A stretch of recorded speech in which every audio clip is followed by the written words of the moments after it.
Hello, I'm Jennifer Stowell and welcome to Idea to IPO.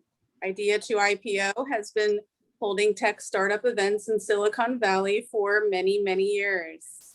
We launched officially on February 1st, 2010. At that time, we had no members and no events on our calendar. At this stage, we have over 150,000 members among all of our meetup groups all across the world. We have organized, promoted, and produced over 2,649 events. By any standard, by any measure, we are the most active, most prolific startup event organization in the history of Silicon Valley, bar none. We organize venture capital panels, legal workshops, networking events, and more. These days, we are 100% online. Check out our schedule at ideatoipo.com. Our featured speaker today is Roger Royse, and he is one of the top venture capital attorneys in Silicon Valley. And he is passionate about helping entrepreneurs succeed. Ladies and gentlemen, Roger Royse. Roger, take it away. Okay, thanks very much, Jennifer. I am, as advertised, Roger Royse. I'm a partner with the law firm of Haynes & Boone, a resident in the downtown Palo Alto office of Palo Alto, California. First, I want to thank Idea to IPO for having me here today and asking me to speak. So today's topic is Funding 101. As you know, those of you who tuned in a little early, you probably heard me say we've got new content, and we do. This is a subject that we've talked about a lot. But this is the first time that a lot of this content is going to be released. And this is something that we could talk forever about, and we could have lots and lots of new content because the funding environment is always changing. So the way this works is I usually present for about an hour until the top of the hour from 7 to 8 Pacific, and then we do 30 minutes of Q&A. So if you've got questions for me, and I know you will, go ahead and type those into the Q&A box, and I'll get to those at the end of the presentation here at, like I say, at the top of the hour, 8 o'clock. All right, a couple of things. I do have a closed caption button here. If anybody wants me to use it, send me a chat, and we'll see if I can figure out how to do that. In the meantime, let's take a poll here. I'd like to know who is in the audience. Let me know who you are. Are you a startup entrepreneur? Are you an established company? Are you an investor, service provider, an academic? Who else? Nobody from the press is here. Oh, well, I'm going home then. Forget it. No, it's all right. Who else we got? So almost, wow, 76% are startup entrepreneurs. And other. I don't know what the other is. I thought I covered everybody, but almost all startup entrepreneurs. We get a couple of investors. We'll get more investors by the time we're done. I think they're just shy. They don't want to let you know you're here. They're here. They're always like that. And while we're doing that poll, how do you like my new background? Does this give you a hint as to where I am? That's right. I'm in the heart of Silicon Valley, Palo Alto, Menlo Park, actually. All right, go ahead and use the, somebody just sent a LinkedIn. Good, Harrison Rose likes my background. Thank you, Harrison. All righty. Okay, I'm gonna end the polling at 70% startup entrepreneurs. Good to know. That will inform some of the things that I say. Here's my favorite poll. I'd like to know, where are you folks all from? Okay, you know where I'm from. I am sitting here in Menlo Park. My office is in Palo Alto. So I am in the heart of Silicon Valley. I'm betwixt Google and Facebook and LinkedIn. So where are you folks from? Usually we get a big since we've been doing this virtually, which we have for about a year now, we get a big audience from outside Silicon Valley, but within North America.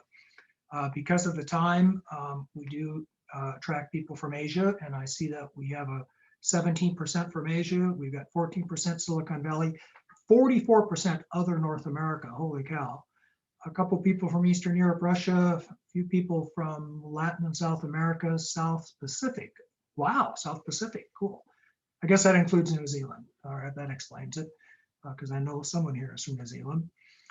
Africa, we always get someone from Africa. That's good. We like to spread the gospel throughout the world. Okay, and the results are in. It's almost half other North America, and then and then Silicon Valley 13%, Asia 18%, and everything else is 5% or less. Okay, thank you for polling. All righty, now before I get started, before I get to the technical difficult part of this where I have to share my screen, I just want to tell you a couple of things. Number one, you are going to get a link. You're being recorded, or I'm being recorded. You're not. I'm being recorded, and this webinar is being recorded. You're going to get a link to the webinar and also to my slides. So it might take me a couple days, so there's no need to email me over and over again and again.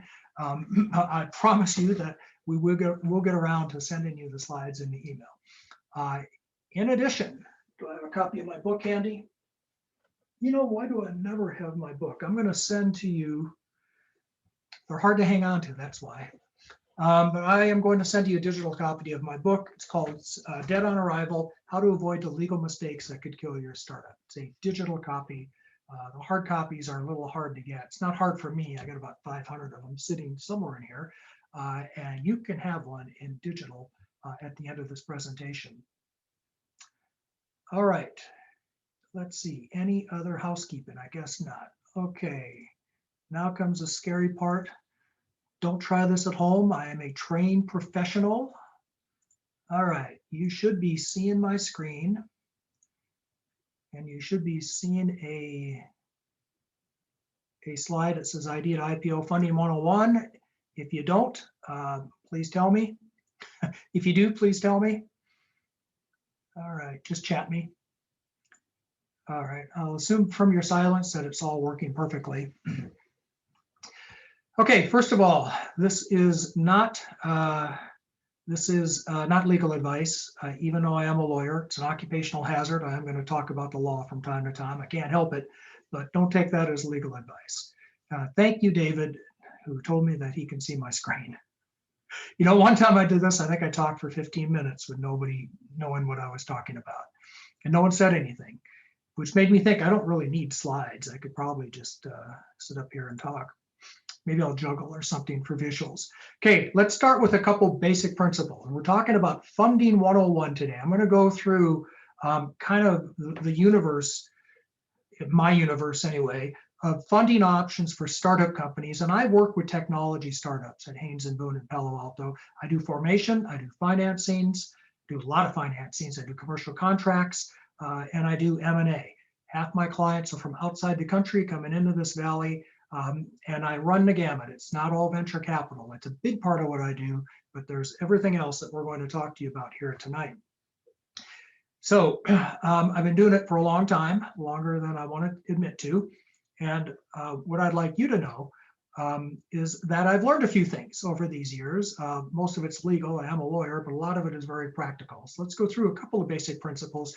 Keep these in mind as I go through the different funding options for your startup company. Number one, I'm being nice about it when I say investors are partners. What I really tell people is investors are like spouses that you can't divorce, right? Sometimes I say investors are potential plaintiffs. Pick your investors carefully, right? Basic principle, and I'm going to talk more about all of these later, but especially this one.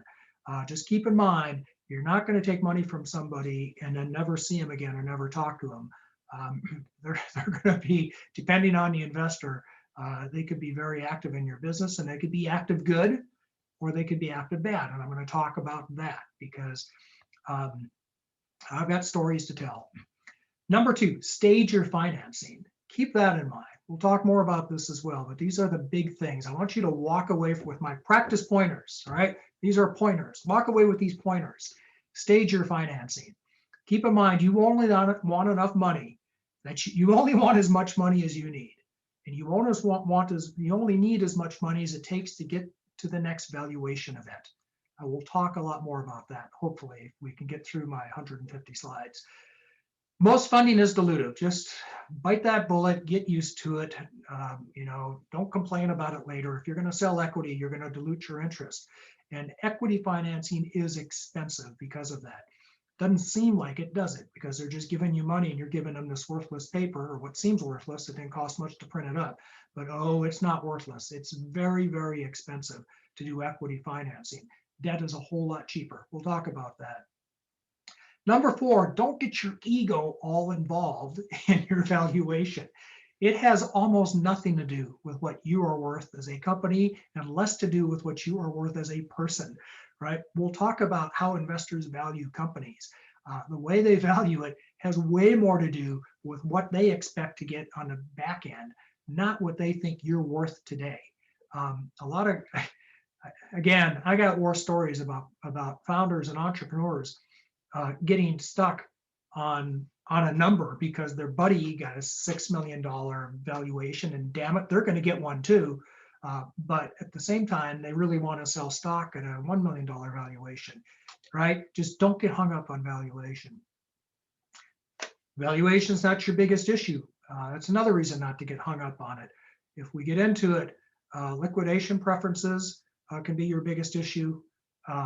Participation. I just saw a deal that came in my office this week where there is a really, really extensive, we'll talk about it by the end of the evening, I hope, participation. The valuation was awesome. The company got such a great valuation, or they thought they did, until I had to get into bad news and whipped out the Excel spreadsheet and said, here's what happens because of these liquidation preferences and this participation right. So don't get too hung up on valuation or other issues. By the way, the bigger issue than that, of course, is choosing your investor. But I always like to contrast valuation with other terms. Choosing your investor is probably your biggest issue. Avoid early mistakes. What I mean by that is I see entrepreneurs all the time. They're so desperate for money, they'll do almost anything for it. They'll break the law. They'll go sell stock on the internet that they're not allowed to sell. They'll do stuff. And the idea is always, we're going to fix this later. We'll clean this up when we get some real money. We'll clean this up when we get a big valuation. We'll fix it later. All right, go back to principle number 1. Your investors are your partners. Ain't so easy to get rid of people once they're in your company. So, avoid early mistakes. I advise you not to break the law, for one thing. Okay, that sounds obvious.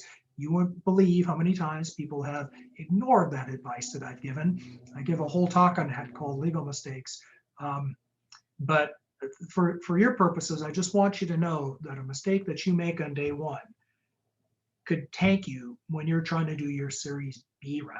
All right, I'm not kidding. I've seen that happen more than once. Take cheap money over expensive money. We'll talk more about what that means. Common stock is for service providers. I want people to say that, like they say coffee's for closers, common's for service providers, right? It is not for investors. Don't sell common to investors. I'll tell you why later on. Get a data room. Just here's a little tip. It has nothing to do with investing. I guess it does, because your investors are going to want to do due diligence. But if you could start getting in the habit of putting stuff in a data room, like my firm sets up a data room for every company we incorporate if they want it.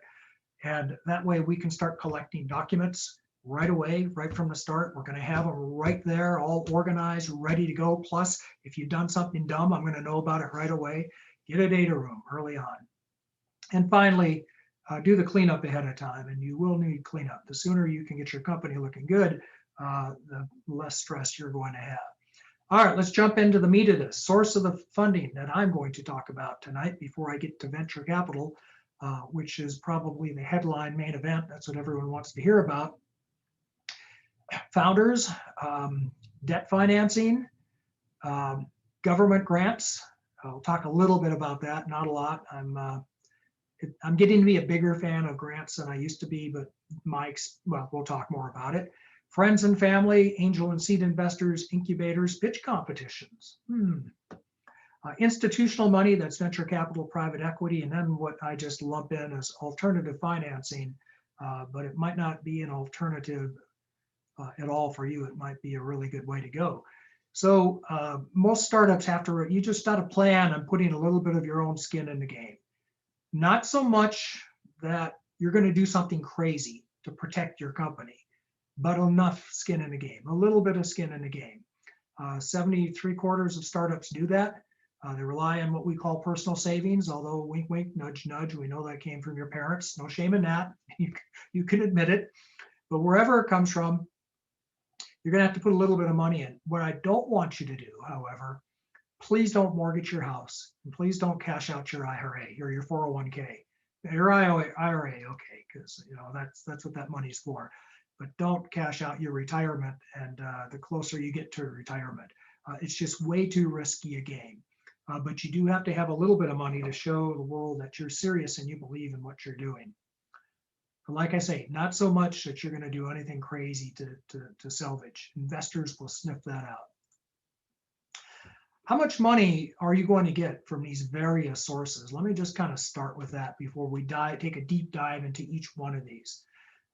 Here's some rules of thumb, just based on my experience. On average, this number's gone up, I think, over the last few years. These numbers are a little dated, maybe. But on average, angels will invest around $25,000. Individuals, it's a little less when you get outside of Silicon Valley and a little more when you get into wealthier angels.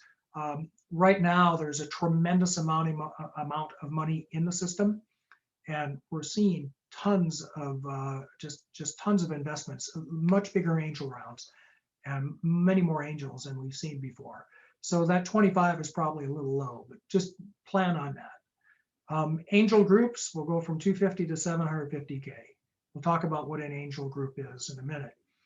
Early stage venture capital, my rule of thumb is 1.5 million and up. At about 1.5 million, you're kind of in VC early small fund range, and typically 3 to 5 million, that's small fund. And then the headline VCs that you hear about in the paper, that's 10 million and up. Now, you're going to have questions as I go through this. When you have questions, don't put them in the chat. I probably won't see it. Put it in the Q&A box. I'm going to get to the questions at the end of the presentation. And yes, I'm going to talk about what you have to give up for that. Now, here's another concept I'd like you to get familiar with right away. When you start, if you're talking to angels, if you're talking to angel groups, if you're talking to your friends and family, if you're talking to VCs, whoever you're talking to, you're better off just finding a lead. Find yourself a lead, an evangelist for you, somebody who's actually investing and is going to go out and evangelize your company. The lead is going to be early money in, doesn't have to be a lot, but it's early, and it's smart money. What do I mean by smart money? It's somebody who understands your business and can give you some really good tips, can give you some advice. Okay, look for smart money for your lead. Okay, don't look for the other kind of money, all right, as much as you might want to take it. Chemistry, I don't mean that you're a company that does that makes paint. I mean it's somebody that you can actually get along with, that you can talk to, that is not that you have personal rapport with. Doesn't sound important now, but remember I said, it's like a marriage, those little things that bother you a little bit, at first are going to drive you nuts, a year after they've invested. So find people that you really can get along with. Commitment. Make sure that your lead is really committed to your company. They share their vision. They believe in it as well. Deep pockets are nice if they can put more money in when the going gets tough. And hopefully they won't have to do it because they're going to access their network, right? Your lead better have a good network because you want them to be your evangelist, but it's to people in their network that they can bring into the company. Most successful companies I've seen in terms of raising money, they've had a really good lead that can put their own money in and bring all their friends. And that's individual, group, or institution. You'd be surprised how many deals get made on the golf course, when it comes to VC and private equity. You get one strong lead and, they bring the rest of the money in. Debt financing, I'm not going to talk a lot about. There's not much to say tonight about that. What I mean is bank debt. Most of my clients are early stage startups. They can't get a loan from a bank. If they could, they would, because that is some of the cheapest money you're going to get.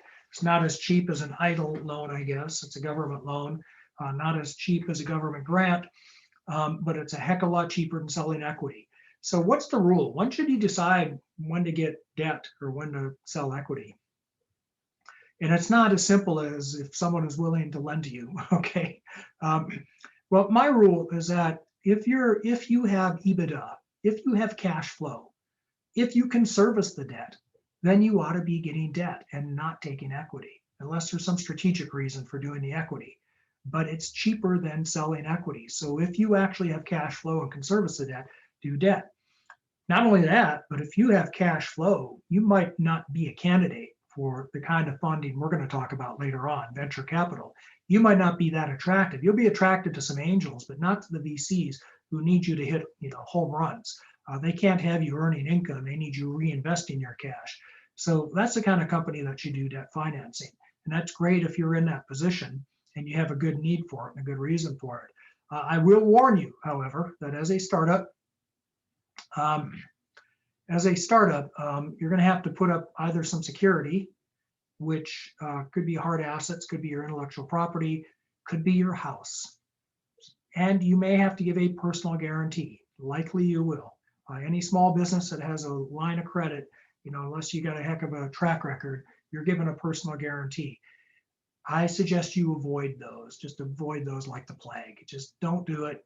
Just don't do it unless you're absolutely positively sure, not only that you're going to be able to repay the debt, but that you can lose the money. Guarantees can be really ugly. And banks, God love them. There's a reason for them. We need them. But you don't want to be on the other side of one if you default. Okay, free money, non-dilutive financing, money from the government. Take a look at these sites. There's so many government funding programs out there. We used to talk a lot about PPP loans here. I'm not going to do that tonight. I do want to mention I've been seeing a whole lot more SBIR loans, small business innovation research loans, and give you some data. 140,000 loans. This is 2013. It's kind of a long time ago. Worth $40 billion. So it's a lot of money that the government is giving in SBIR. And those are loans that really have to meet a federal R&D need. So if you've got a federal R&D need and you're stimulating technological innovation, SBIR might be right for you. So similar to that is the idea of a STTR loan, a small business technology transfer program. Same kind of idea for small loans, small grants for technology related activities. All right, let's get on to friends and family. 38% of startup founders raise money from friends and family. Okay, that's a lot. Average amount, remember what I said, about 25,000 for an angel? I think that's a little higher now. My data is a little dated. But just plan on that happening. I mean, usually there are friends and family on your cap table. The thing to keep in mind about that, and here's another pointer for you. Your friends and family are going to be incredibly accommodating to you. They're probably not going to do any diligence at all, right? They're probably going to bet on you based on your PowerPoint without seeing proof of concept. We'll talk about that later. They're probably going to give you money when they shouldn't. They're probably going to be willing to invest when they have no business investing. Don't make any securities related mistakes here. Even though they're friends and family, you ought to be careful who you take money from. You ought to be thinking about down the road when you do your later rounds, is this going to affect your later rounds? Are you going to have too many unaccredited investors, for example, in your company? Now, if you come to my top 10 legal mistakes, we talk about what that means, an accredited investor. It's a securities law thing. The moral of the story is to comply with securities laws. It's so easy not to these days. The reason it's easy not to is because anybody can go online and download a safe or something like that and sell it to almost anybody without doing a federal filing, without doing a state filing. It's a really bad idea because if you get this wrong, again, it's a mistake that maybe you can fix it through a rescission offer, but maybe you can't. So I'd be super careful about this, even though I know you're going to get money from friends and family, and they're going to be very lax about their formalities. Don't you be. Make sure that you are strict about formalities and comply with the law. Here's another concept for you before we kind of get into some of the bigger money. When you do go to outside money, when you get beyond the friends and family, like I said, they're just giving you money because they like you and you like your PowerPoint, and you played with them when they were a kid, stuff like that. Outside money is where the stakes go up a little bit, and it should be on both sides, right? The outside investors, the third parties, they're going to be doing diligence. They're going to be looking for proof of concept, maybe even traction. They're going to be, kicking the tires. But on your side, you ought to be thinking about what you want out of this deal. And it isn't just money. It's how much are we going to raise? Let's start with that. I'm going to get into some of this other stuff, but let's start with that. How much are we going to raise? How much should you raise? Well, here's my rule of thumb on this. You should raise enough money to get you to the next valuation metric. What does it take to get you to that FDA approval? What does it get to get a product in the market? What is it going to take to actually create a product? Whatever it is that makes you more valuable. And it could be something as simple as maybe a strategic hire or staffing up in sales and revenue, whatever it is. And it should be something big, relatively big. Typically, you'd like to go out about once a year, every 18 months. You want enough money for that, figure out what that is. Burn rate is how much money you spend every month. Figure out your burn rate, figure out 18 months from now, that's how much money you need. That's another way of doing it. So one is milestones. Hopefully they happily, connect. Similar to that is just runway. How much do we need? Maybe not burn rate, but just how much do we need outside of burn rate? And then finally, how much are you willing to give up? And what do you think your company is worth? Which will actually, it's just math, right? It's just algebra. That'll tell you how much you're going to raise. That's how a lot of VCs do it, by the way. They say, look, I need to have 20% of this company. This company needs $1 million. Poof, I own, I'm going to invest at a $5 million valuation. So just kind of keep these concepts in mind as you go into these conversations, and they'll be refined and will be a lot more sophisticated by the time you're done. Hopefully, not always. You'd be surprised how many tens of millions of dollars I've seen invested on less sophisticated concepts than that. Again, stage financings, I think we just talked about this. By the way, you know what a down round is? A down round is when you sell stock at a lower price than in the last round that you sold stock. You should try to avoid down rounds, okay? It's not the end of the world. I work on down rounds all the time. It just happens. There are good reasons for it. For example, your last round might have been based on a certain set of expectations that were not met.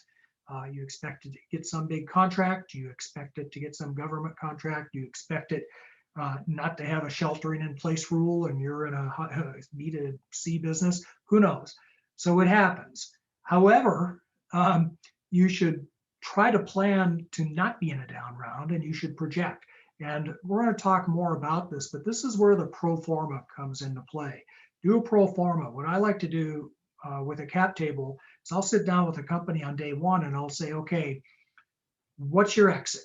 Where is it going to be? How much money? What do you think you're going to be? Let's just, now we all know these are made up numbers, but we got to start someplace.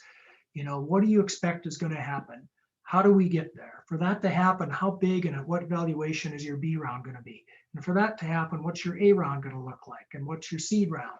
And what are the valuation metrics that get you there? It's always good to have a plan.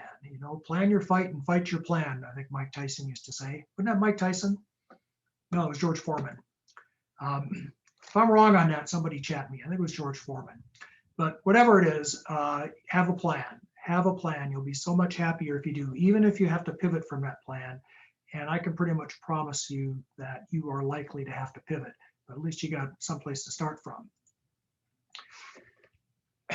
Funding 101, the executive summary might be the most important tool in your arsenal. That's what I start with. When people ask me to introduce them to an investor, or if they ask if I'm interested, I say, I don't want to see your 150-page pitch deck. My God, that's even worse than my slide deck.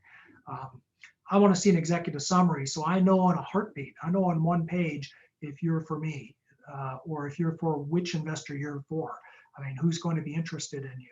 And that executive summary ought to be like Dragnet. Okay, you're not old enough to know Dragnet, but just the facts, ma'am, just the facts. What's your mission statement? What's your business description? Tell me a little bit about the company, not so much, and be specific, be direct, tell me who you are, leave all your platitudes for the mission statement. The rest of this ought to go right to the heart of what you do and why, and what the problem is that you're solving. You want to mention a team. Team is really important. You want to mention some projections, even though we all know they're made up, but we got to start somewhere. The investors want to know you've thought about this and there is some potential for this to be huge. What's the market like? Your market doesn't even have to exist as long as it's a huge market. Well, what do I mean by that? I don't know, if you're Tesla selling self-driving cars, at the time they conceived of this concept, there was no market for self-driving cars. It's still a huge market, right? I made it up just now, by the way. I hope that's a good analogy. Usually I say Google and search, but that's not even a good one because there was search at that time. Pardon my Ring doorbell. Looks like there's a squirrel at my front door. Thank you, Ring. Industry. Tell a little bit about the industry. Why is it ripe for disruption? And because I'm a lawyer, I got to tell you, I believe patents are a good thing. They increase your value. And if you can't have patents, have trade secrets, have some intellectual property. We talk a lot about that in Startup Basics. Okay, the pitch deck.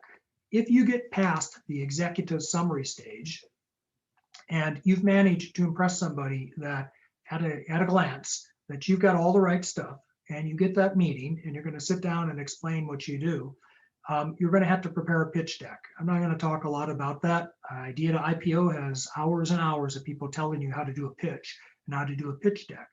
I do want to say a couple of things for you. Just pointers. These are pointers. Number one, I suffered through a 90-minute pitch once, and I'll never forgive that founder as long as I live. 90 minutes of my life, as good as that company was, nobody wants a long pitch. You better be able to get through it quickly, okay? And if the investors like you, they will ask questions and keep you there for that time. But I don't want to, it's like Clockwork Orange. It's like being chained in the chair with your eyelids roped open because you can't leave because I'm too polite. VCs won't be that polite. They'll get up and walk out. They've walked out on me many times. All right, that's one pointer. The second pointer, please don't talk about valuation in your pitch deck or in your executive summary. I know you want to. And yes, to the chat, Gary Jinks is good at helping with pitch decks. I know Gary very well. And there's lots of folks that can do that. Don't talk about valuation. Just don't do it. And other people, might tell you something different, but this is a Royse rule. I've had enough VCs say to me, tell that founder to stop talking about valuation. We're just going to cut whatever number they come up with. We're just going to cut it in half. This is negotiation 101. Sometimes you want to put the first offer on the table.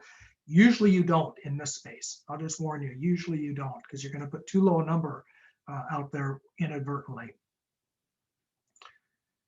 Okay, we talked about the pitch. I don't want to spend a lot of time on that. I do want to tell you on valuation that every once in a while, sometimes the investor is going to insist that you give them a number. All right, sometimes they'll do that. They probably sat through one of my negotiation courses.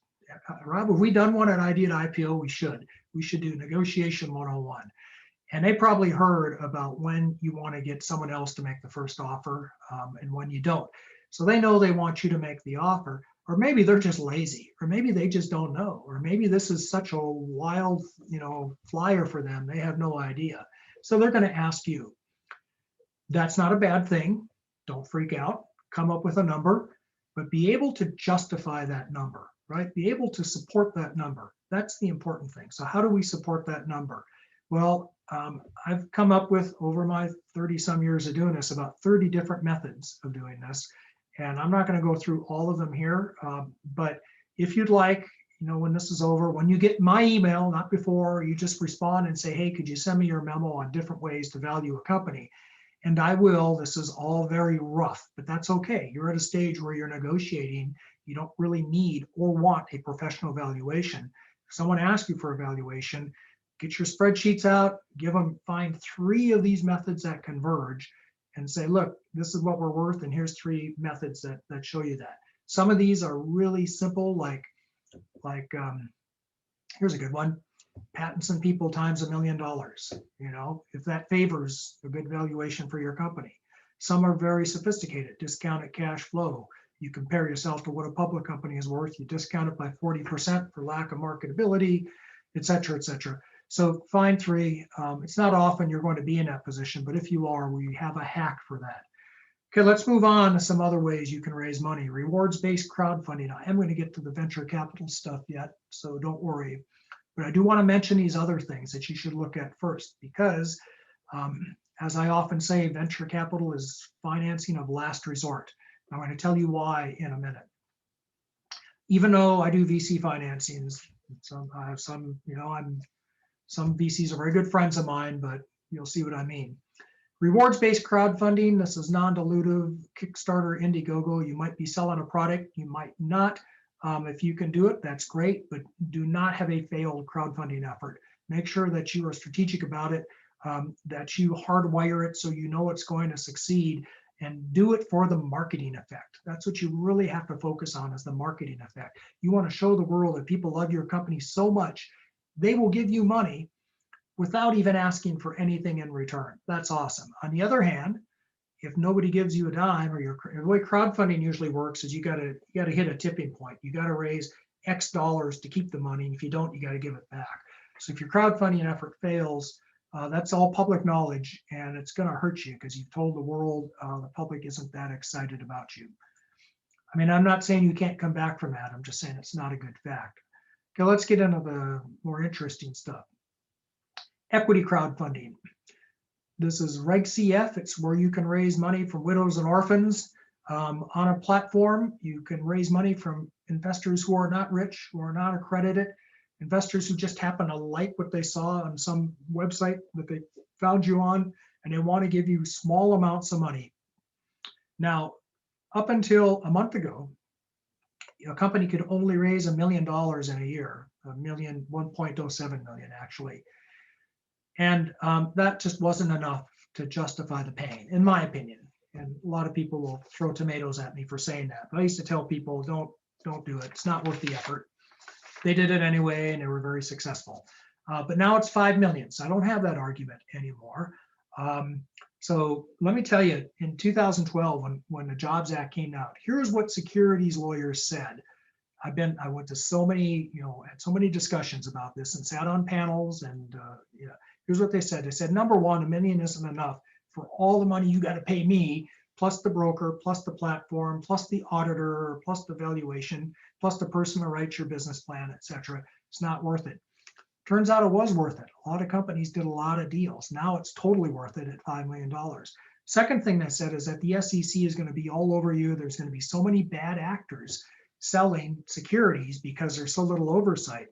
That didn't happen. It just didn't happen, right? There's tons of companies doing these. And, as long as you're honest, and as long as you're a good person and you don't do bad things, you're not going to get in trouble with the SEC on these sites. And as long as you have a lawyer to make sure that you do your securities compliance, including Blue Sky, that state, you're going to be fine doing a crowdfunding route. So that prediction did not come true.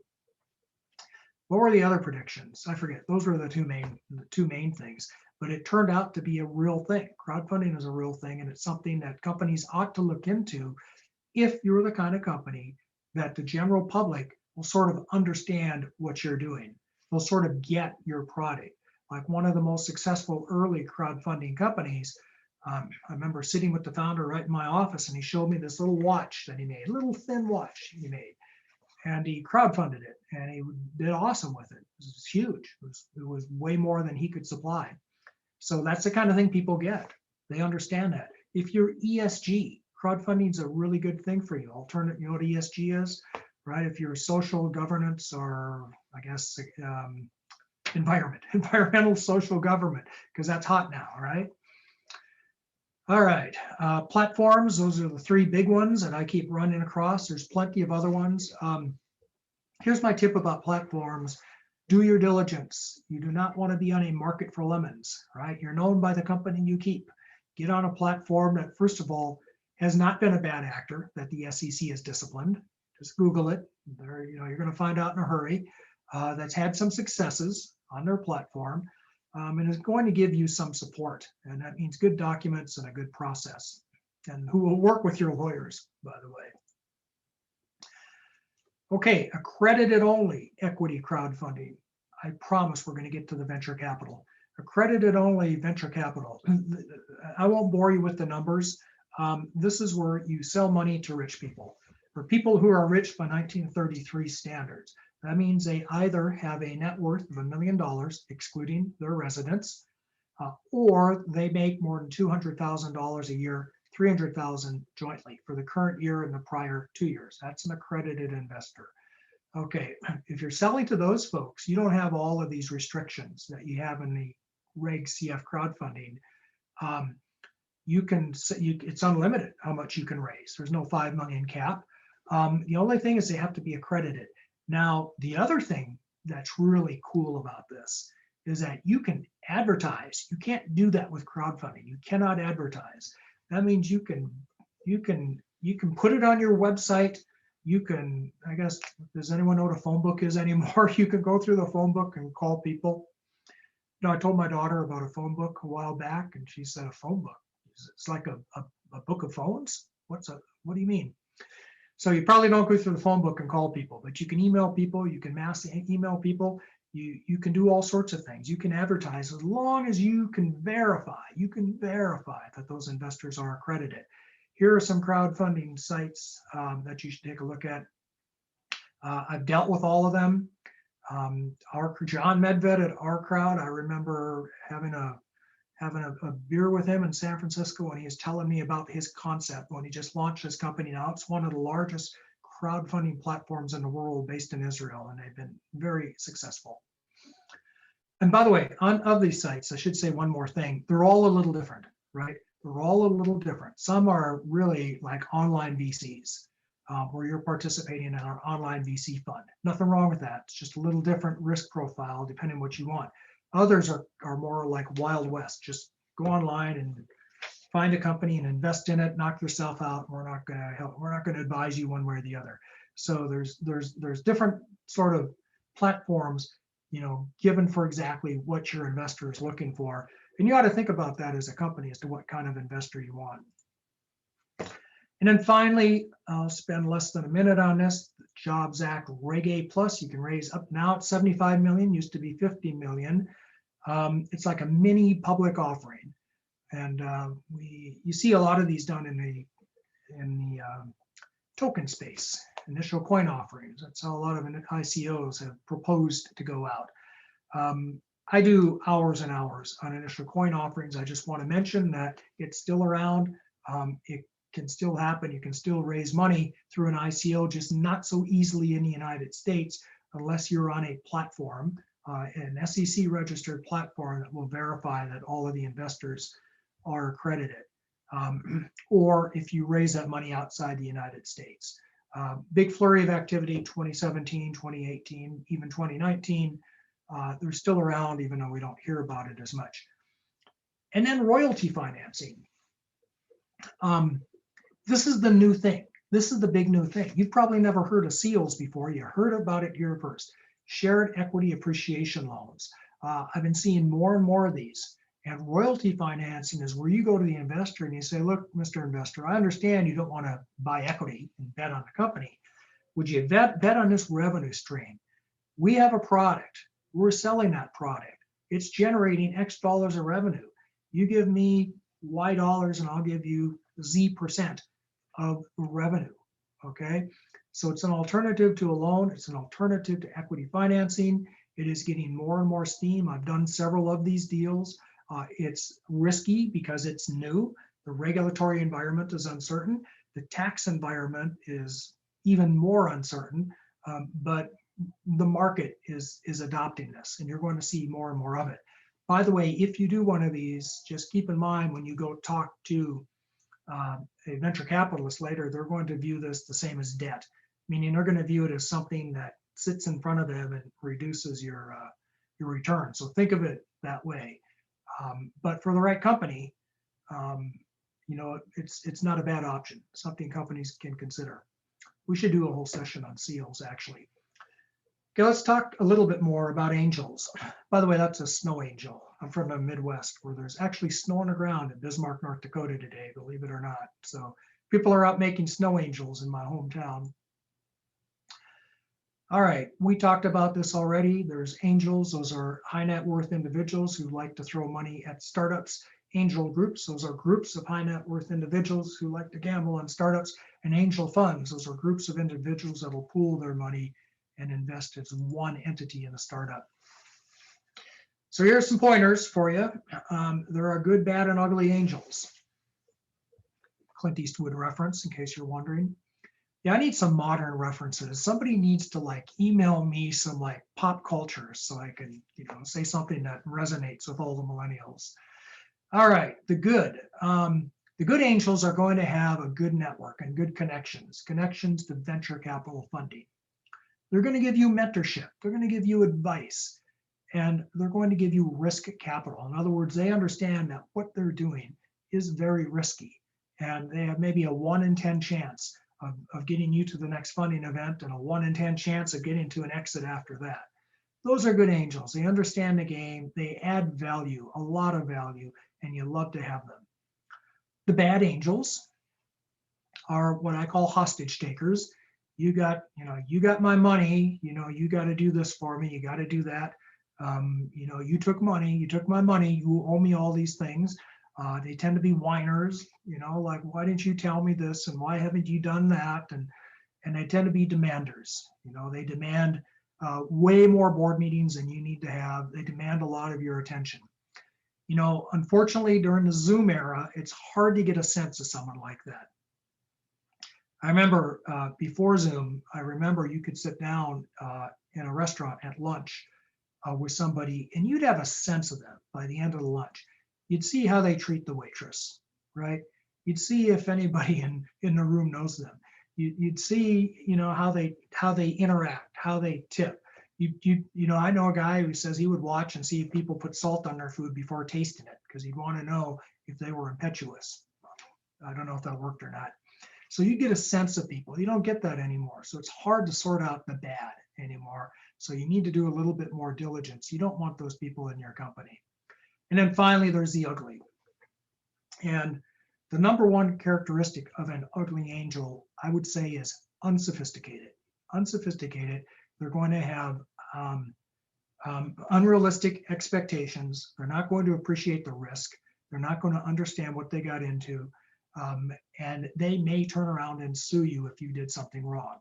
And you would be surprised how easy it is to do something wrong when you're selling securities. The rule of thumb is seller beware when it comes to securities. And then closely related to that are the angels that just mess up your company. You won't believe it until you see it, but I have been in companies where the angels would actively discourage other people from investing in the company. They get wind that a new investor's coming along, and they'd go call them up and say, hey, don't invest in this company, or that valuation's way too high, or you nuts. And they have their own motives for doing that. They are out there. If you think about it, you'll understand why they might do that. Sometimes they want to tank the company, put you out of business. Sometimes they want to take the company over. That's the ugly. Screen people, don't let them in your company. I'm going to circle back to the different types of instruments that you're going to sell because I really want to talk about VCs, darn it. So yeah, we talked about that. Okay, venture capital, finally. By the way, we do like 2 hours on venture capital. So I'm not giving it a lot. There's a picture of a venture capitalist in case you've never seen one. All right, that's a joke, by the way. All right, stop with the emails and the texts and shaming me on social media. I didn't mean it. It's just a little joke, a little levity. It's a good time for venture capital. Here's the 2020 numbers. You'll see that they're very high, historical record from PwC, CB Insights Money Tree, $130 billion in this country, almost half of that here in Silicon Valley.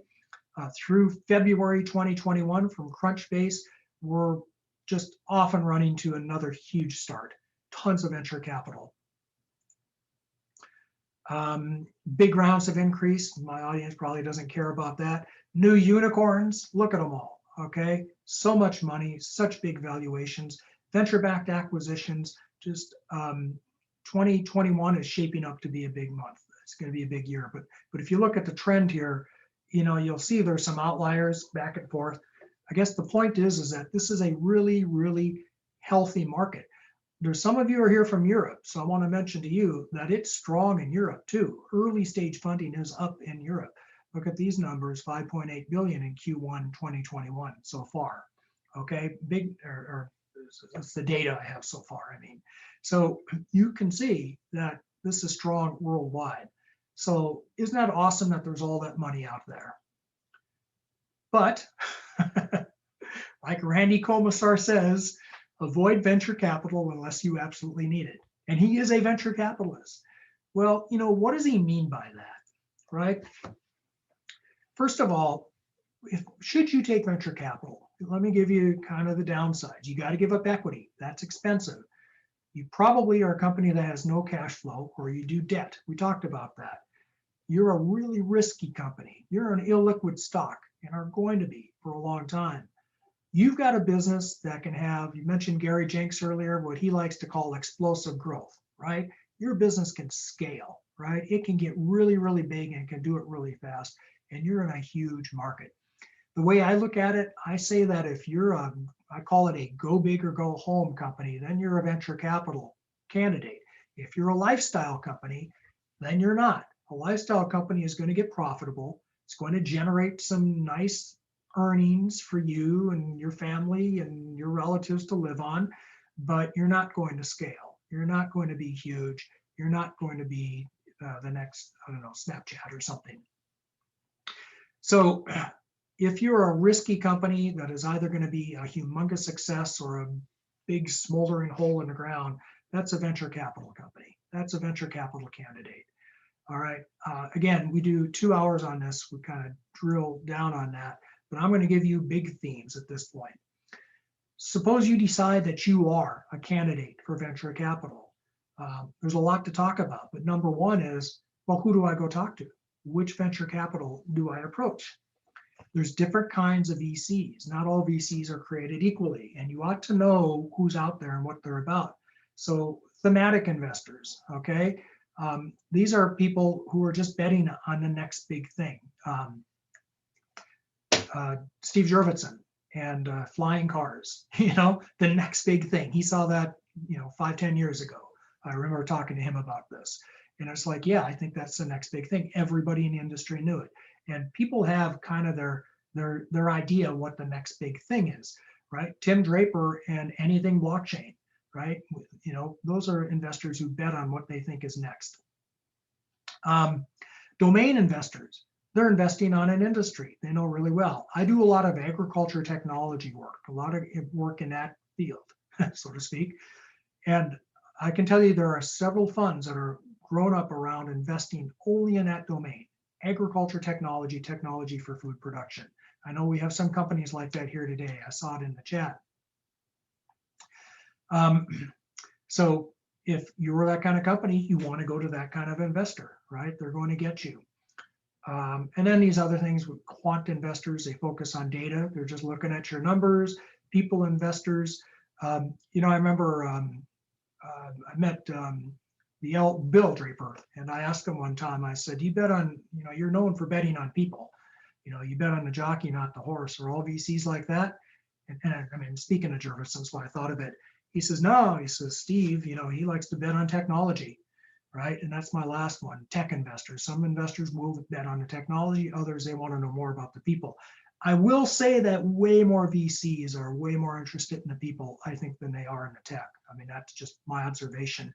And we've got a whole program on that. Get to know venture capital economics. Just you'll understand why it is that what you have to be doing has to be a huge market and a huge potential market. You got to have some unfair advantage, first mover, first to market. They want long-term scale. Remember the first time I sat in a board meeting and heard the VC scold, I'm not kidding, scold the founder for trying to get profitable. Says, we don't want profit, we want growth. And traction. It's the first time I've said traction, and we're almost out of here. For traction generally means customers. It means that you've shown people will buy your stuff. You don't need it for friends and family. You don't really need it for angels. Around here, sometimes you do, but oftentimes you don't. What you need for angels is proof of concept. But you get to venture level and they're going to want to see traction. And that means that you've got revenue or that you've proven people will pay for your product. Not necessarily that your sensor is out in the farmer's field, but that people will pay for it, okay? I don't want to dive too deep into venture capital metrics because we do 2 hours on that, but I do want to get the high points. When you are picking a VC, so now again on this VC, and I'll tell you how to attract them before we close. But when you are picking a VC, reputation is number one.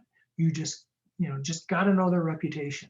Do they sign term sheets and actually close, or they just sign term sheets and disappear? Had that happen, right? I've had a VC back out of a deal while I was sitting around waiting for signature pages after 3 months of fighting.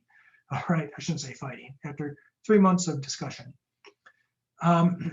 What stage of fund are they? You'll want to know that. You'll want to know if they're a late stage fund and you're not, or what I mean by that, if they're late in the stage of the fund. In other words, most funds have a 7 to 10 year life, closer to 10, and they're getting close to that 10 years. They're not going to be around for a follow-on financing with you. They might have a later fund, and they might have a fund 2 or fund 3, but you just ought to know that. Just know that they're going to expect something to happen fairly quickly, and they're probably not going to be. And that's important, by the way. You'd really like your A investors to be in your B round. If they're not, the market's going to say, what's wrong with this company if their investors won't double down? Because they all negotiated what we call a pro rata right. That means a right to invest in the later round. So if they just can't because their fund term is expired, that might be a bad thing. How much dry powder? How much cash do they have? How much do they have to invest? How big a fund are they? And here's one that I keep harping on every time I talk is just do a search, know who you're dealing with. There's nothing worse than dealing with someone who's litigious. I won't even do business with someone who's litigious. I want nothing to do with people who run to the courthouse every time they have a complaint. That is extremely inefficient and expensive, and nothing will take your company faster. And finally, make sure it's a fund where you can get access to a decision maker, right? We talk a lot about that in our venture capital financing presentation. And then finally, I want to talk about entrepreneur fit and company fit. Network, make sure your VC has a big network. You want them to bring on the follow-on round. Temperament, someone you can get along with, and someone who's actually going to give you advice. Just this week, I had a client turn down money from a very, very famous celebrity, big name investor because they just weren't there to advise. They just weren't going to provide that advice that we were hoping they would. By the way, go Google, email from Caldwell, Ryan Caldwell, CEO of CircleUp, for an example of a VC founder relationship that was not so nice. Make sure you don't get that kind of relationship. I'm not pointing any fingers at anybody, just saying that sometimes things go wrong. Company VC fit, that's pretty obvious. How much time does the VC expect you to exit? Will they be able to give you follow-on funding? Are you a capital-intensive business? And if you are they going to have enough money to provide that capital? All right, I made it past half of my slides by the top of the hour. I'm so proud of myself. It's not often that I get that far. And maybe we'll have to do a Funding 101 Part 2 so we can go into all of the other things I was going to talk about. But if we don't, you can still get a copy of my slides. I do want to mention before we go to the Q&A that you should read, right? First of all, you should read my book, Dead on Arrival, since you're getting it for free, for Pete's sake. But that is no indication of its value, and I don't, just don't assume that has any connection. But here's some other ones I really like, and some of the content you heard tonight basically are ideas that I borrowed from some of these books. Straight Talk for Startups, Randy Komisar, The Startup Checklist, David Rose. It's a little old, but good stuff. Angel by Jason Calacanis. I'll tell you how to get inside the mind of your angel investor. venture deals, kind of a nuts and bolts, how venture deals get done. The startup game, Secrets of Sand Hill Road, I really like. Again, that's a real nuts and bolts. Here's how VCs think, how to be the startup hero. Tim Draper, I just liked him. So Make Elephants Fly by Steve Hoffman. Actually, I just got his new book, Steve Hoffman from Founders, was it Founder Space, Captain Hoff. Shoot, I can't remember the name of it. The Startup something, I'll find it. And then, of course, Getting to Wow by Bill Reichert, who talks about how to wow your investors. So if you want to know how to attract investors, I would start with this reading list, which will be circulated when I circulate the slides along with my book. Okay, that's it. Those are our offices. I'm only in one of them. It's in there somewhere. Holy cow, am I a second-class citizen? My office is not there. Oh, there I am, Palo Alto. Okay, awesome. All righty. Now, I'm going to stop the share. And I'm going to go to the Q&A. First, I want to let you know who I am. That's who I am. And by the way, check out my LinkedIn page. I've got a special LinkedIn group where I post tons of awesome content related to startups. It's called Startup Solutions. It's the predecessor for something else that's coming. You're going to like it, I promise. But make sure you join that LinkedIn group because you'll like what's posted there. Holy cow, we got a lot of questions. I'm not going to get through all these questions, just like I didn't get through all my slides. As fast as I talk, I can't get through them. So feel free to reach out to me afterwards. I'm happy to sit and chat with anybody if that's what you'd like to do.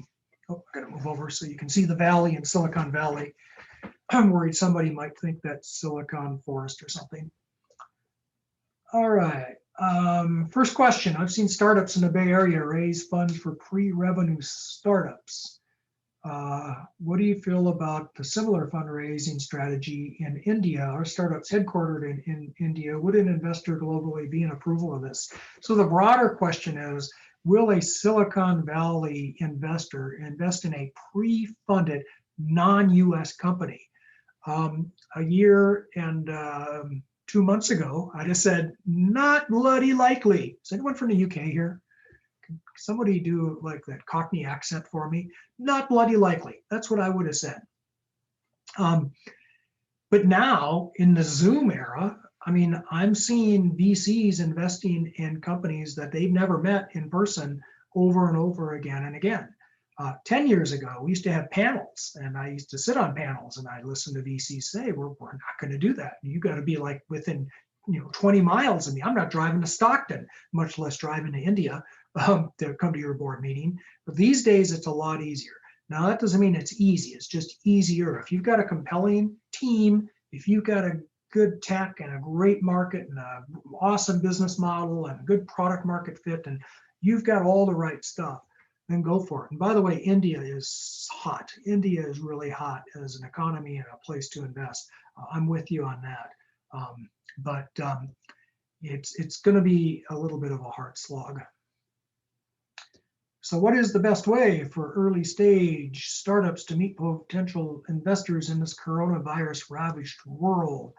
Well, first, I don't know, you should get vaccinated. Okay, pretend I didn't say that, even though I did. I'm halfway there. We're not going to be locked down forever, okay? But assuming that we are, maybe there's a COVID-20 that comes along next month. And even if we're not, I mean, you can do stuff today. You can still, everybody's comfortable with virtual meetings. I mean, Idea to IPO never did virtual meetings before then. And now look, we do them all the time, right? We used to have to show up and meet people and eat watermelon and shake hands. So the world's changed and you can meet people. Now, how do you meet potential investors? You need a strong network, okay? The very best, you need referrals. That's the best thing. And the very best referral you can have is from, you ready? This is big. If you can get a referral from the founder of a company that has been funded by an investor, if that founder will introduce you to their investor, there's nothing, that's golden. There's nothing better. Because the founder is vouching for you. They know who you are. They know who the investor is. They know that there's a fit. They're putting their reputation on the line. Second best is to get a warm introduction from somebody else who's not economically interested in the deal, like your lawyer. But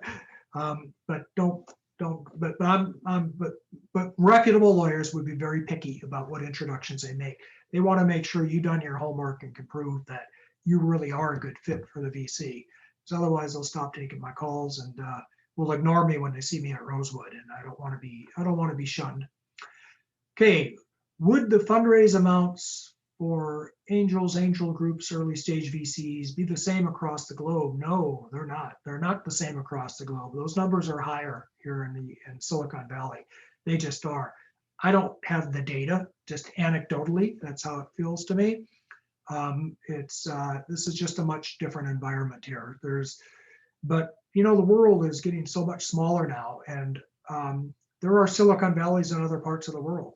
There's Silicon Valleys in China right now. You know, there are economies as big as here. There's Silicon Valleys in a way in India. So I would just say that I think there's more money at this point here than in other places, but I think that's going to change.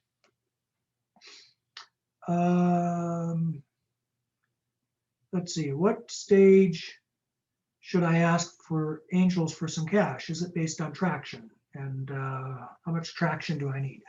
Okay, so here's kind of how this is kind of the rule of thumb, which of course are risky. If you have a PowerPoint, you go to friends and family, right? Here, this is my idea. This is how I'm going to change the world. If you have proof of concept, you go to angels. Here, it works. Here's a beta. This is what it's going to do. It's not just an idea. I can show you that I can do this. And like I say, angels in my neighborhood are kind of spoiled. They kind of want to see, a lot of them want to see traction. And then thirdly, if you have traction, you go to the VCs. That's kind of how I view it. Now, we can break that down even more. You go to early stage VCs, you know, if you've got traction, but you know, that you're still working on your product market fit. You go to later stage once you've shown that, you know, you're going to be the clear leader, etc. But that's kind of how I think about it. Now, what do we mean by traction? What we mean is, again, proof that people will pay money for your product, that you can actually make money. Okay, because that ultimately is what this is all about. So, like I say, if you're giving the product away and people love it, that's not the same as them paying for it. And if you can sell one, I actually heard a VC say this in a meeting. He said, "Well, you sold 10, and that's great." And the founder said, you know, and he said, "No, you sold 10, that's great, because if you can sell 10, you can sell 100, and if you can sell 100, you can sell 1,000. I'm totally in." That company actually did very, very well because he actually was able to sell thousands. So, but it was the fact that he could sell them that was really important. All right. I have today first after pitch meeting with VC scheduled. Can you give me some tips after pitch meetings? I think what you mean by that is your second meeting. Yeah, thank you for that.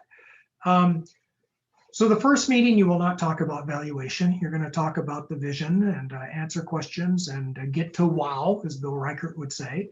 That first meeting, you really want to go fishing and you want to establish interest to get the second meeting. Second meeting, we're going to drill down. We're going to look at numbers. We're going to look a little closer at team and maybe about technology. You might talk valuation, but probably not. Third meeting, you're going to talk valuation. So sit on your hands and don't mention valuation until it comes up. You want them to give you a term sheet setting forth a valuation. Now, here's a couple traps to avoid. More pointers. Here's some pointers. Awesome. Number one, the VC is going to say, so number one was when they say, what's your valuation? You should try to skirt that issue if you can. Number two, if they say, who else are you talking to? You should not answer that question, okay? You should say, I'm talking to other VCs. I can't say who they are right now. I'm bound by confidentiality, is provided that's true. Or it's not in your interest. Let me put it this way. I'm not going to advise you to lie to anybody, but I'm going to tell you it's not in your interest to tell one investor who else you're talking to, because you have to worry about collusion. So don't lie and say, oh, nobody. but you have to somehow tactfully avoid giving that away. So those are some good pointers. And I guess thirdly, and this is really subtle, you do want to create some FOMA around your company. You know what FOMA is? Well, I feel like a millennial. I said FOMA. You want to create some fear of missing out around your company. How do you do that? The best way is if they know that you're talking to other investors and you're anticipating getting term sheets and there's going to be a bidding war and somebody better make their offer because this company's going to go fast. That's awesome. And if you can get 2 or 3 term sheets at the same time, you're going to have 5 days or so to evaluate them. Then you're going to have to sign them. Then you're going to be locked up. So you've got this narrow window where you can evaluate a couple of term sheets. If you time this right, you can really play the market. Is an executive summary generally a 1-pager or could it go longer? Ugh. Yeah, I suppose it can go longer, but why do you want to do that to somebody? You know, just the facts. Okay, maybe 2 pages. I'll read 2 pages, but I get a little annoyed if I have to read more than that. I mean, I'm a busy guy. I got a lot to do all day. You know, if you can't tell me your story in 1 or 2 pages, I don't know. I feel kind of skeptical. So try to boil it down if you can, but don't leave anything important out. You know, if you've got an awesome team, make sure you mention that. If you've got, you know, the best tech in the world, make sure you get that across. But don't fill it full of fluff. I've seen so many executive summaries. It's just fluff. I don't want to read a romance novel, and neither does a VC. Actually, I like reading romance novels. I just don't want to read one about a startup. I don't want to romance the startup. What else we got? Here's a UK company who wants to know where to incorporate his headquarters. Well, good question. Get that a lot. So not a simple answer. Number one, let me give you some things to think about. Where is your team? Where are they located? Where's your market? I like having a company close to the market, right? Way more than being close to the investors. Let me give an example. I do a lot of agriculture technology companies. I incorporated them all. They all moved out here to Palo Alto. They set up shop downtown because that's where the investors are. They eventually figured out that they need to be out in the farmers' fields. So a lot of them moved out to Salinas or Fresno or Sacramento or North Dakota, where I'm from, Minnesota, South Dakota, Iowa, big Silicon Valley VC-backed companies, you know, sitting out headquartered out in farmers' fields, and they used to be right down the street from me. So keep that in mind. I'm not saying it's necessary to be there. I think first, where the management is. Second, it's nice to be close to the market. Maybe your headquarters doesn't have to be there, but if you're looking for capital, investors, you're way ahead of the game if you're close to your investors. I will admit that. I will say that. Now, by the way, what happens if you're a UK company and you want to raise money in the UK and in Europe, and also you want to raise money in the United States? Now, what do? You're going to have to make a choice. You're going to have to decide. It's an existential crisis you have on your hands, because you're going to have to decide who you are. Are you a European company or are you a Silicon Valley company, right? If this is where you're coming to raise money.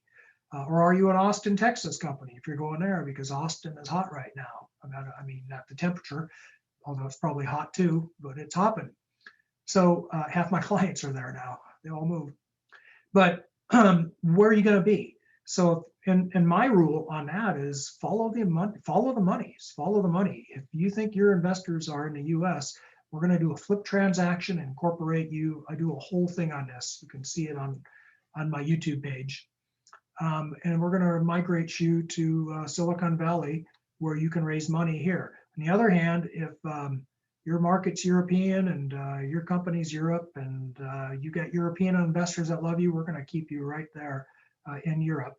I'm partial to the UK. I've incorporated companies in other places, but I like the UK. They say we're separated by a common language, but other than that, I think it's a good place to be for a European-based company. But if your whole market's in Germany, you're probably going to be a German company. If your whole market's in France, that's where you're going to be. All right, can you have a recording? Yes, we'll be circulating that. What if I'm a non-citizen? What are the requirements for non-citizens and non-US companies? I don't know if this is your question, but non-US persons can own non-US companies, not a problem. You just might have trouble working for them in the US. That's a whole other session. Oh, here's a good one. What are the components of a business that can scale? Would a professional service company scale? Is that even possible? You know, I've struggled with that a few times in companies that I've seen, but take a look around. There are some huge professional service companies. And I think that's actually a great problem to solve, you know, is how to scale professional services. And we're seeing lots of companies out there trying to do that in my field of legal, certainly. And we're seeing that happen more and more, that entrepreneurs are chipping away at that. So the answer is yes, you can scale a professional services company. Because I'm in Silicon Valley, I think you need good tech to do that. But theoretically, if you've got a good enough business model and you're in the right place at the right time, you could scale a purely services company. I know that that's hard, you know, because just for obvious reasons, it's hard to grow that fast with services. But we're seeing it happen when we have tech-enabled, let's put it that way. If you're a tech-enabled services company, yeah, I think you can. All right. Where can we get an idea of the VC's reputation? Well, yeah, you can Google it. They're not hiding. Reddit, we'll talk about them. All right, here's another tip. Here's another pointer. You can go into a federal court database called PACERS, P-A-C-E-R-S, and you can find out who's litigating in federal court and who has litigated. And you can go into the state court system, into the county court in the county where your VC is located, and you can just search their name and find out all the cases there are about them. And you'll know their cases will pop up. And if it comes up a lot, that's a red flag. For me, it is anyway. And it's not just once or twice. Everybody gets into disputes, you know, that just happens to everybody. But if there's a lot of that there, you know, it'll come up. It'll come up in the courthouse sites. Oh boy, it's a long question. How do investors take the founder's employment along with their startup? If someone's employed full-time, they develop a product, they get traction, they get customers, they got huge potential. I think what you're asking me is that, are you going to be able to quit your day job and go to work and get a salary from your startup? Yes, after you get funded. Now, your salary is not going to be market. I'll just warn you right now. It's going to be less than market because you're making up the difference on sweat equity, on your equity. But they're not going to let you starve to death once you get funded. I wouldn't lead with that, but that's something that you can ask for and you should get. At angel level, probably not, but at VC level, certainly yes. Now, be careful about that. I was in a meeting with a company, a client, and the CEO, he didn't tell me he was going to do this, but out of the blue, halfway through, he pulled out 10 PowerPoint slides on why he should get a salary of $300,000 per year, because that's what they were paying CEOs for public companies. I'm fuzzy on the details. All I can say is that was the last meeting we had with that investor. Be careful about that. You know, your investors want to know, they're going to keep you from starving, but they want to know you believe in that vision, right? And you're doing this for the vision and for the company, and not just for a paycheck. If it's just a paycheck you want, then go to work for Google, right? But that's not a, you know, it's not your biggest concern. Which book do you advise for a startup? Yeah, I think you know the answer to that question. Everyone says I have to be in Silicon Valley to be a tech startup. How much does location matter? I'm in Austin. How good is the investing in startup? What are the resources here? Austin is fine. Like I say, a lot of my clients have moved to Austin. Not only my startup company clients, my venture fund clients have moved to Austin, and they are actively shopping and are looking for companies. So Silicon Valley, let me give you my view. My as you can see that way, my Silicon Valley centric, you know, there's a mirror effect here. Anyway, my Silicon Valley, there it is. A Silicon Valley centric view of this is that there is no place in the world like Palo Alto for a technology startup that wants to raise money. It's I was on a Clubhouse call that I did a while back, and somebody from Seattle, he had a good analogy. He said, coming to San Francisco, it feels like when you're walking down the airport, when you're outside of Silicon Valley, you're walking next to the moving walkway. And when you're in Silicon Valley, you're walking on the moving walkway. All right. It's still just a much bigger, more vibrant place. There's just more going on. There's more money. That doesn't mean that you can't be someplace else, especially in a Zoom world. So yeah, location matters. I'm not going to lie to you and say it doesn't. But I will say there are other places, and there's companies that are doing just fine in a lot of these other places that are popping up. Denver has an awesome scene going on right now around blockchain, around cannabis, around ag tech, around fintech. Okay, Houston, energy tech and healthcare. Austin, just tech generally is really up and coming. You can find that all over. You can find that all over the country and all over the world. But I still think this is the best place to be, except it's so darn expensive. All right, can you share a bit about how seed funding and series funding works? Well, quickly, that's an awfully open-ended question, but so we hadn't talked about the exact instruments that you would be issuing in exchange for the money. But early on, you're going to be doing convertibles, meaning you're not going to value your company, you're not going to price the round. In other words, you're taking money, but they're going to get equity later after the company is valued. Okay, that's typical seed funding. Now, when you get to series funding, Series A, Series B, venture capital, the company's going to get valued, right? Then you're going to sell preferred stock at a certain valuation with bells and whistles attached to it. We do 2 hours on that, if I didn't mention that. There's a little bit of an in-between there, where you've taken a lot of the early convertible money, and now you want to take some more money, a little bigger tranche, but you're not quite at that 1.5 million. You know, really it's 3 to 5 million to go to the VCs. So now what do? Well, you may take more money and treat it as a seed round, or you treat it as a pre-seed round rather, or you might actually price the round and call that a series seed round. Or even a pre-seed round. You can have a pre-seed priced round. It kind of depends how much money you're taking and where you are in your life. This sounds kind of silly. Doesn't it sound silly? Oh, it's seed, it's pre-seed, it's pre-A, it's A plus, you know, I've done that. Believe it or not, the investors, they care about optics and getting the right nomenclature. Oh, I got a lot of squirrels in my front yard today, unless I'm being robbed. Anyway, that nomenclature is important. You know, you should get the nomenclature right. I mean, I've just heard enough credible investors saying, oh no, you did your seed, your seed round, too early. That should have been pre-seed, or that should be A plus, not B. So, and that's lore. That's all lore, not law. So a good advisor is pretty valuable here to, just to keep the nomenclature right. And there are consequences to that, by the way, because I look at a cap table. If it says Series A, in my mind, I'm thinking you've given away a certain percentage of your company. I looked at a cap table this week where they're already up to Series B and they haven't even sold 10% of the company. And it's like, that's really odd metrics. There's just something wrong with this picture. And if I'm a VC, I don't want to spend my time figuring out what's wrong with the picture or what new and novel and exciting pathways into the law that you have now forged. I don't want to do that. I want it to be a glass box and super simple so I can focus on the team and the company and the business and the product and all of how you're going to change the world. I don't want to be focused on your goofy cap table.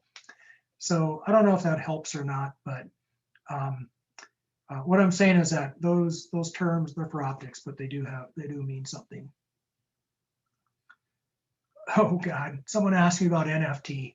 Yeah, it's just a legal quagmire. It's a lawyer's playground. Yeah, I think it is going to be a good capital source. I've done lots of other types of token offerings, and I believe in blockchain, and I believe in the future of it, and I think it's a great thing. And it's like trying to stop this is like trying to hold the wind up with a sail, as Jerry Jeff Walker said. But NFTs, does everyone know non-fungible tokens? Everyone know what we're talking about? There's some legal issues. There's copyright issues, probably trademark. There's IP issues. So it's got some issues around it, but that's okay. I think blockchain is still in its infancy. It's still going to revolutionize the securities world. It's just taking a little longer than we all thought. All right. How can I find investors who are willing to invest in Canada? Well, I think we talked about that, but I'll talk about it some more. Let's see. The world's a lot smaller now because of Zoom. Investors will invest in foreign companies that wouldn't have years ago. So you have that going for you. And if they don't, then what we do is we say, look, how important is your money? Remember I had a slide on who to take money from? How important is that money? Well, I'll tell you what, let's drop your Canadian company into the US and migrate it, convert it to a US company. Now, the problem with Canada is that that's a taxable transaction to move your company out of Canada into the US to take US money. There are other countries that are like that. Most of the industrialized European countries have the same problem.